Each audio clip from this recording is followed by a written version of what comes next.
This is update for June 2022, day 127 of the war, and of the date update. So as always, we're going to start with general information. So we found some very interesting information from Russia, from Russian banking system, where the interbank lending fell by 27%. And also what this really means is that's in general extremely bad sign. That really means that the banking system is starting to freeze, and then the banks don't trust each other, so they stop lending to each other, right? And that's the interbank lending is kind of like a really clearing mechanism for the entire financial system, for entire economy. So it's also called repo market. So, and that's exactly what caused crash in 2008 in the US. That was the repo market froze in the US, and that caused the entire basically crash and everything. So something similar is happening right now, looks like, with the Russian banking system, where the banks don't trust each other, and that also very understandable, because as the economy is falling, and we discussed this, right, like all of different industries falling, not just like 5 or 10%, but like good 20, 30, 40, 50%, that really means that they also have loans that they need to service, and they not those borrowers from real economy, they're not able to service those loans, and that really leads to essentially collapse or default of the or bankruptcy of the banking system, right? Because the banks are as good as their borrowers. If their borrowers are sick, banks automatically become sick because they lend money, and that's why they don't trust, because each bank understands that the other bank is also kind of sick. So you don't want to, give money to the sick, to your counterparty, because you realize there is good chance that the counterparty will not return money, will not return that money back. And this interbank lending is really short term. So this, in simple way, you can also think about this as like a heart, and banking system pushes sort of loans and debts throughout the economy. It's kind of like blood sort of going from the heart to entire economy, right? And so your heart starts to sort of like having heart attack and freezes, right? So it doesn't pushes any more debt to the entire economy, to the real economy.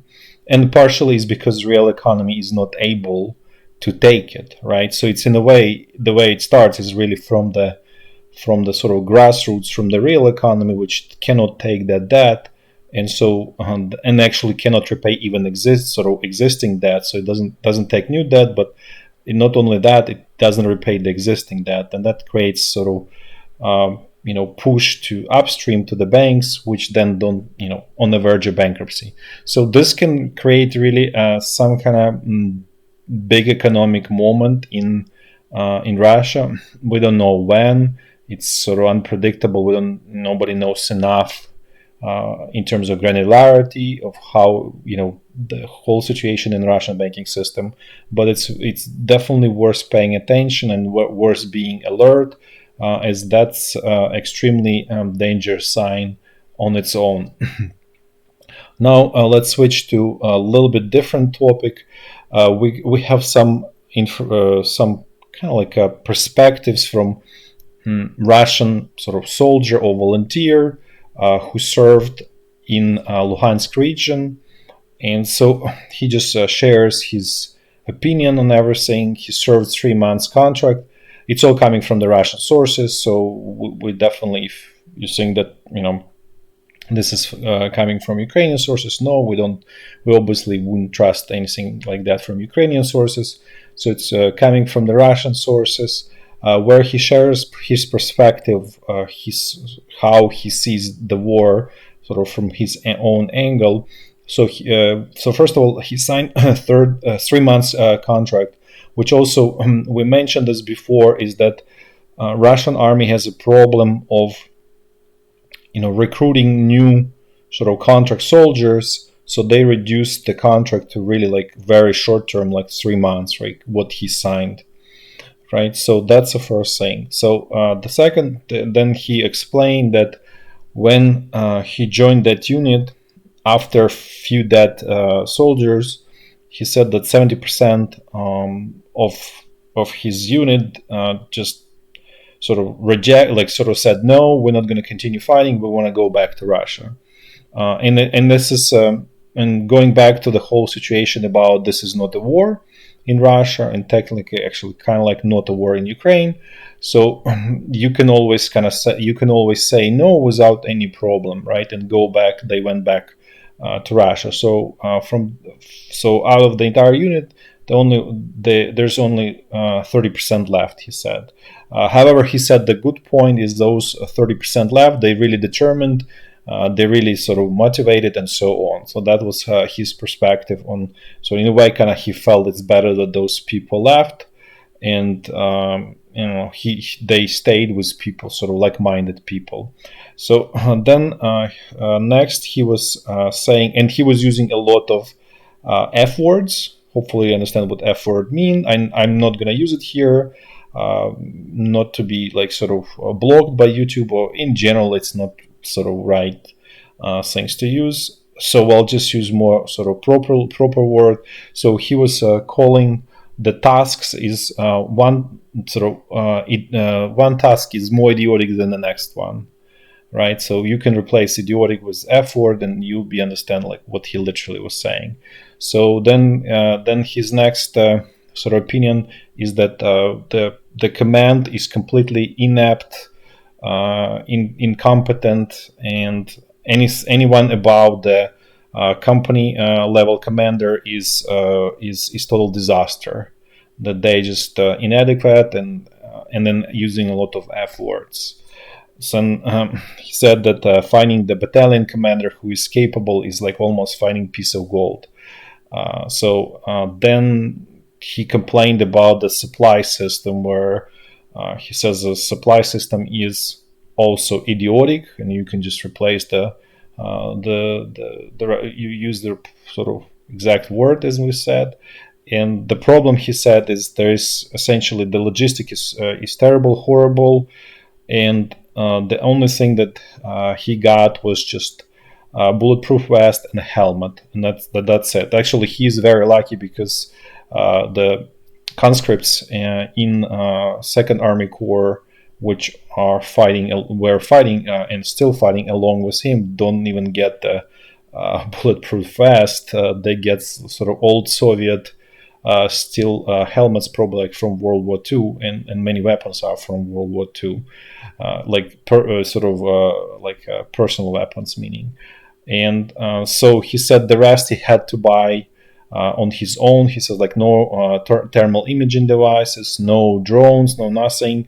Everything, you spend your money or you get killed essentially.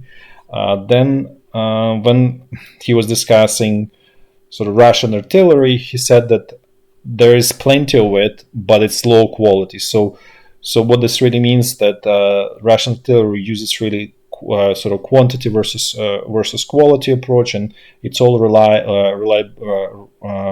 it's relying on quantity, right? So it's just basically shelling the area to the point where it looks like a moon landscape, and so that's kind of like the approach of the Russian artillery, he said.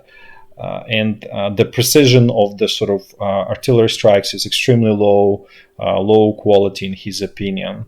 And then he said the typical strategy, which we'll already discussed here many times, but he just confirms exactly that the strategy and how so far Russian army was able to push Ukrainian army out is simply creating this moon landscape and basically obliterating the area with artillery strikes, and then it destroys significant portion of the defensive line.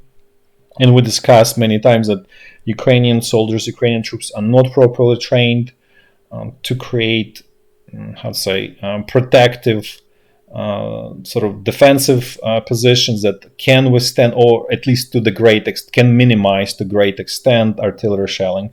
So then, as a result, those defensive positions destroyed, and then Russian infantry goes to mop up sort of pockets and pockets and areas of the Ukrainian resistance, and so that's how sort of the machine works from inside, right? We discussed this, but this just kind of confirms again the same sort of perspective from Russia Army Insider.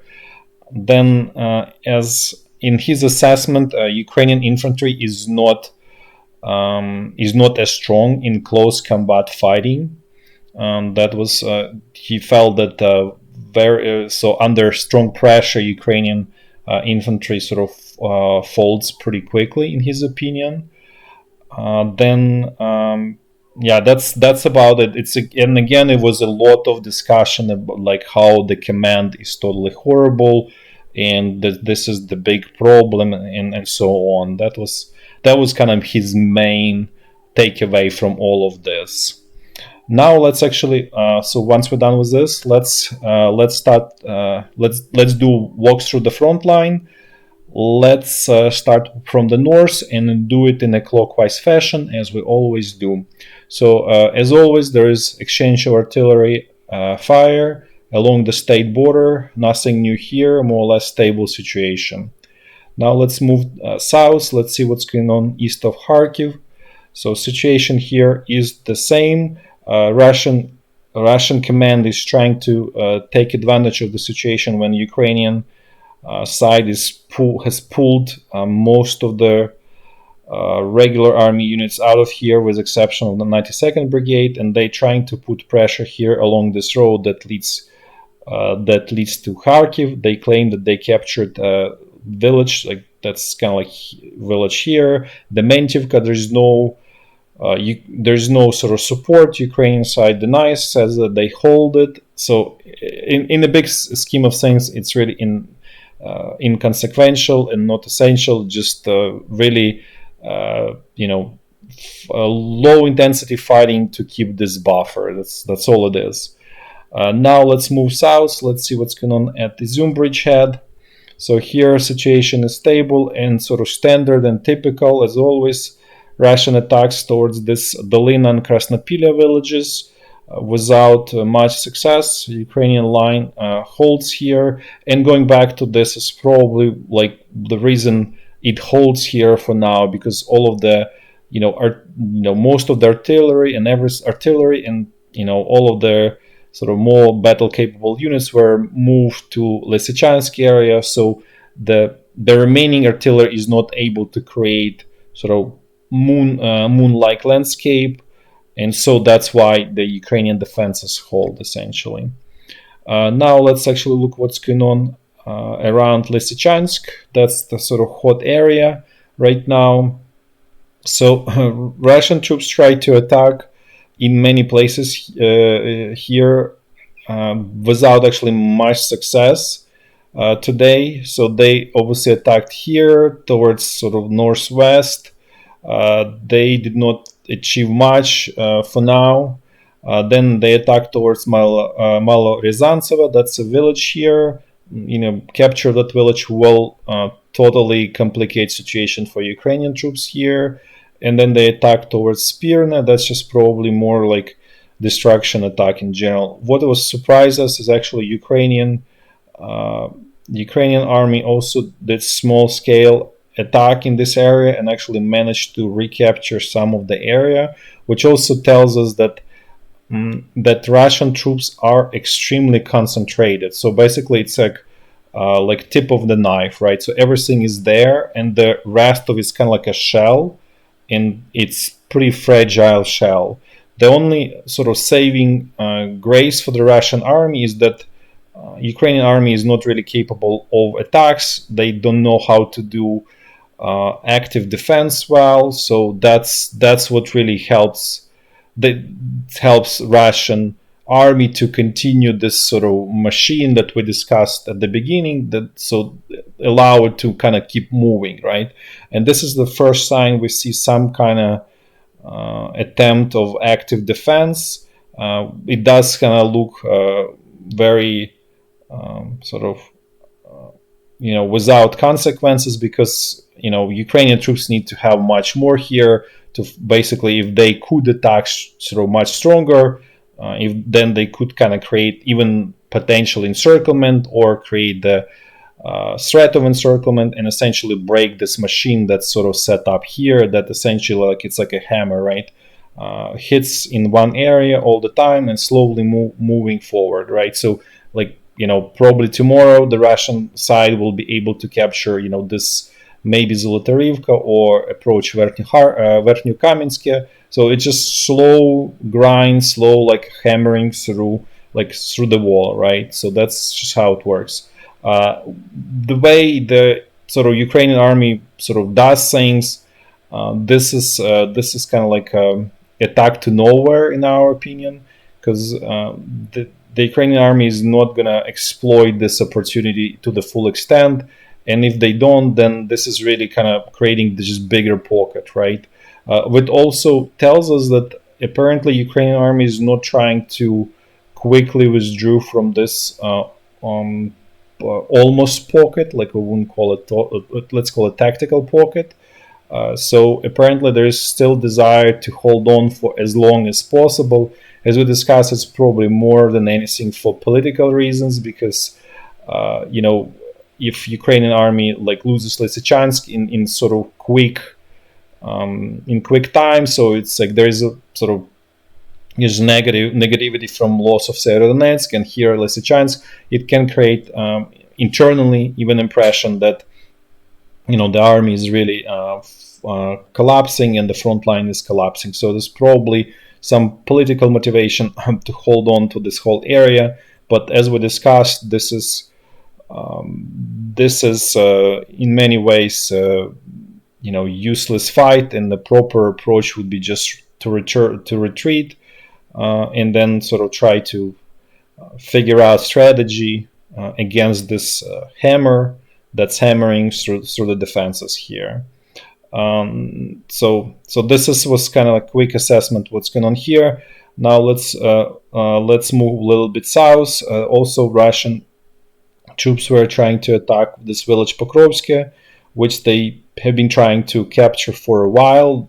If you remember, a couple days ago, they also launched a very strong attack to it, but Ukrainian defenses hold here. And again, this goes back to what we just discussed, that Russian troops are able to create this critical, significant advantage only on a very extreme, narrow line of the front. Right, so that's what they managed to do here, and that's sort of what works. That's what they're using so far. Everything else, it's not enough density to really break Ukrainian defenses, and most of it is not enough artillery, right? Units of artillery, because they have plenty of ammunition, shells. That's not a problem at all. So now let's keep moving a little bit.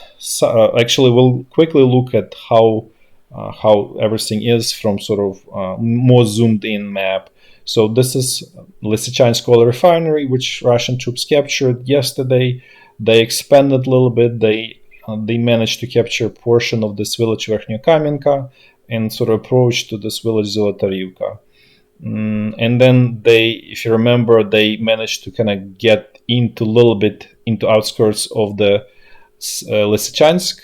And then this is what Ukrainian small-scale Ukrainian counterattack, which essentially sort of restored the front line to extent, but it's just the way it is. It's actually making Ukrainian situation to extent worse, because we're pretty sure there won't be any attempt to truly kind of create a sort of real meaningful threat to the troops that are Russian troops that are concentrated essentially here, right? So let's actually look. This is just kind of quick review how quickly things develop. So June 25th, this was just a straight front line. Next day, the front line starts to crumble. It really crumbles on 27. As you can see, most of the gains were done then. and and then there are small gains on the 29th, and then today essentially no gains. So now let's move a little bit south. Let's see what's going on sort of in this kind of like southern section of Popasna salient, what we call. So this we discussed this attack towards Pokrovsky. There was also strong pressure from Wagner mercenaries to kind of continue push from Klinovo, apparently towards Bakhmut. Then there was strong pressure to close this sort of tactical encirclement of Ukrainian troops in this area. Both attempts failed. Ukrainian defenses held there. Now let's move south to the situation west of Donetsk. Situation is basically on hold, frozen, positional sort of fighting, just exchange of artillery fire, nothing really to report here. Then there is Zaporizhia front line, exactly the same mirror situation, what's going on west of Donetsk. Everything is being pulled to this Lysychansk, Popasna area. And then let's quickly jump into Kherson area, the same situation as we observed for more than a month here. Everything is stable. Well, I guess there was a Ukrainian attempt to counterattack here from Davydiv Brid a while ago, but after that, essentially the whole thing is frozen, and there are no meaningful changes there. There is also, I guess I forgot to mention that Russian side lost control of the Snake Island, which is here. The Snake Island. It's not far from actually Ukrainian mainland. This is, in general, it's inconsequential. In many ways, it was waste of resources to focus on the Snake Island because it doesn't change anything. And for the Russian side, it meant something because they wanted to do the sea landing operation and capture Odessa. So from that perspective, it did mean something to Russian forces a long time ago, right at the beginning of March. That was an important point. They needed to capture it. After that, it was essentially, like a bag without handle, like completely useless thing. Nevertheless, both sides fiercely fought over it. We didn't discuss it because it wasn't important. In our view, it's totally unimportant for the whole, for the big war. Nevertheless, what is interesting about this and why we would like to mention is that Ukrainian side did exactly the same approach to the Snake Island to what Russian army does to Ukrainian army in general on the front line and specifically near Lysychansk right now. And what was that is concentration of artillery fire, airstrikes, UAV strikes to kind of create the moon landscape on the island. And the same dynamic played out there. Russian side tried to keep the island for as long as possible, more for political reasons than anything. The military importance of that place was zero. It was really for political reasons because it looks bad, sort of like another retreat similar from Kiev, right? So it's bad for publicity. Nevertheless, so they were sending reinforcements. They got destroyed there, and at some point they cut it loose. They were not able to sort of sustain the losses anymore, and so they just literally retreated without any fight, right? So what this is, why we sort of mention about this, because that's exactly what's going on with Ukrainian side on the land, right? So that's exactly how Russian side breaches Ukrainian defenses. So they select very narrow sort of a section of the front line, make a moon landscape, and then the infantry just mops up the remaining sort of areas of resistance, and that's it. And then one more thing that we would like to mention that we discovered is how the sort of replenishment or reserves are being formed for the Russian troops, and specifically for the 200th Brigade. So it's east of Kharkiv. For those who are long-term viewers, they remember that this brigade really suffered extremely heavy losses in the March timeframe when they were trying to quickly capture Kharkiv. Ukraine's 92nd Brigade basically managed to inflict heavy casualties to it, and it sort of was kind of like quiet from that time. So the way the reserves are being formed is through consolidated battalions. So this brigade is, I believe, from Murmansk area, which is White Sea, very like sort of like north of Russia. And so the way the reserve battalion has been formed, and which is now en route to the front line, is essentially they got sort of, call it volunteers or sort of short-term contract soldiers, similar to the one that we discussed. The who views we shared is that's basically people from ships, coastal guards, military police, and just like recently retired military personnel. So that's what like formed this consolidated battalion that will sort of refresh this 200th Brigade. So just for you to understand how things work at this stage of the war. And something well, in Ukraine it's very different because there's plenty of sort of human resources, because there is conscription, so it's a little bit different. But that's how it works on the Russian side right now. Okay, thanks for watching, and until tomorrow, bye bye.